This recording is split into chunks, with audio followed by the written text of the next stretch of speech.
تبلیغ کا نظامی کام نام کتاب است. در او کتاب می نگارد که مثال تبلیغ ما مثال کشتی نوح علیه السلام است. هر کس که در این راه رفت او نجات می یابه و هر کس که در این کشتی نامد او از جمله کنعانیان می باشد که اونها نعوذ بالله من ذلک کافر بودن. یعنی کس که در تبلیغ رفت مسلمان است و کس که نرفت مسلمان نیست.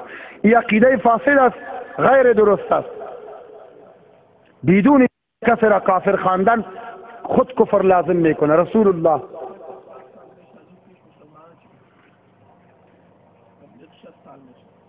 شخص یا 70 سال میشود که ایجاد گروه تبلیغی شده.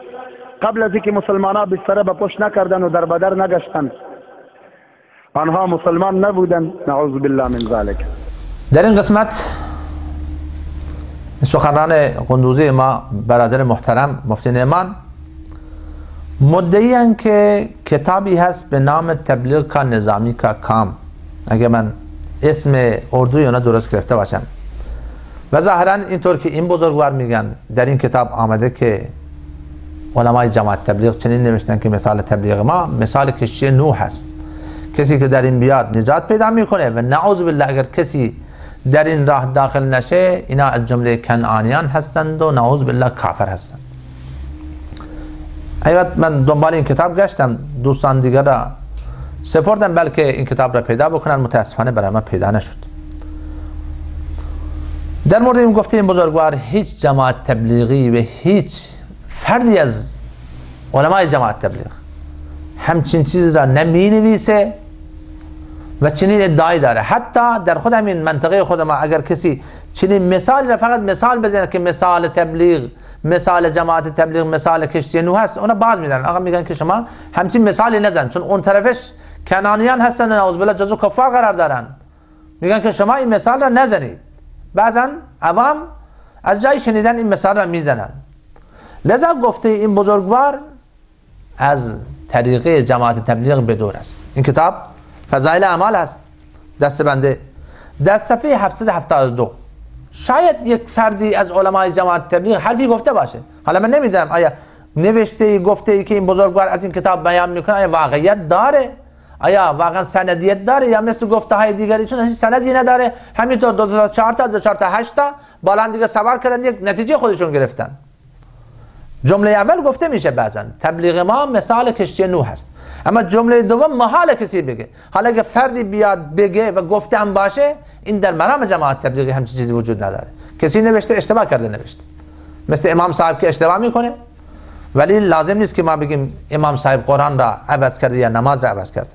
اینجا در صفحه 772 مولانا محمد زکریا محدث دهلوی رحمت الله علیه میفرمایند که هنگامی که به زندگی پاکیزه نبی اکرم صلی الله علیه و سلم و به لحظات مبارک زندگی انبیاء علیهم السلام نظر میافکنیم در میابیم که مقصود همه آنها فقط یک چیز بوده و آن یقین به ذات و صفات رب العالمین است و همین مفهوم ایمان اسلام است و برای همین منظور انسان به دنیا فرستاده شده که الله متعال میفرمایند و ما خلقت الجن والانس الا لیعبدون. یعنی الله متعال میفرمایند که من نیافریدم جن انس را مگر برای اینکه مرا عبادت کنند و مرا اطاعت کنند. حال که مقصود هدف زندگی واضح شد که مقصد عبادت خدا هست، اطاعت خدا هست و اصل مرض که ضعف ایمان است و نوع معالجه آن که دعوت الی الله است. یعنی الله متعال همین دعوت الی الله را سبب ازدیاد ایمان قرار داده. میفرمایند که اصل مرض واضح شد و نوع معالجه آن تشخیص داده شد، دیگر در تعیین طریقه علاج مشکلی پیش نخواهد آمد. طبق این تشخیص به هر طریقه که معالجه صورت پذیرد یعنی ایمان قوت بگیره ان شاء الله سودمند واقع خواهد شد. بعد میفرمایند ما مطابق فهم نارسای خود برای رستگاری و بهبودی مسلمانان یک برنامه عمل طراحی کردیم. همین برنامه تبلیغ را میگه که در حقیقت میتوان گفت نمونه است از زندگی اسلامی یا زندگی گذشتگان ما. در این 3 روز در این چله همین دعوت همین طریقه زندگی رسول خدا مشق میشه. خلاصه همین طور است که قبل از همه مهمترین چیز این است که هر مسلمان در این ترتیب صحابه است. قبل از همه مهمترین چیز این است که هر مسلمان از تمام هدفهای دنیوی صرف نظر کرده و اعلای کلمت الله و اشاعت دین و احیا و سرسبزی احکام الله متعال را هدف زندگی خود قرار دهد و تصمیم جدی بگیرد که هر حکم الله را قبول نموده و بر آن عمل نماید و هرگز نافرمانی الله متعال را نکند. برای رسیدن به این هدف دستورالعمل زیر توصیه میشه. اول الفاظ کلمه لا اله الا الله، بعد ارتباط پیدا کردن با قرآن، بعد ذکر یاد الله را کردن، بعد بس اخلاص. همین 6 نمبری که شما بزرگوار از آن به 6 اصل یا 6 نمبر یاد میکنین، این اوصافی هست که علمای جماعت تبلیغ یک برنامه عملی طراحی کردن و در این یک اوصافی را گنجاندن که هر مسلمان اگر این اوصاف، این حالات در زندگی او پیش بیاد، امید است که الله متعال او را به عمل کردن به احکامات خود و سنت رسول خدا صلی الله علیه و چکار بکنه؟ پایبند بکنه که الحمدلله ما نتیجه این را دیدیم. چرا که در طریقه جماعت تبلیغ در اصل زحمت بر قلب هست. بر قلب این اشخاصی که میان زحمت کشیده میشه، از الله زیاد گفته میشه، از رسول الله زیاد گفته میشه، از محبت صحابه زیاد گفته میشه، از مذمت دنیا زیاد گفته میشه، از اهمیت دین زیاد گفته میشه. قلب متاثر میشه. قلب پادشاه هست در میان اعضا.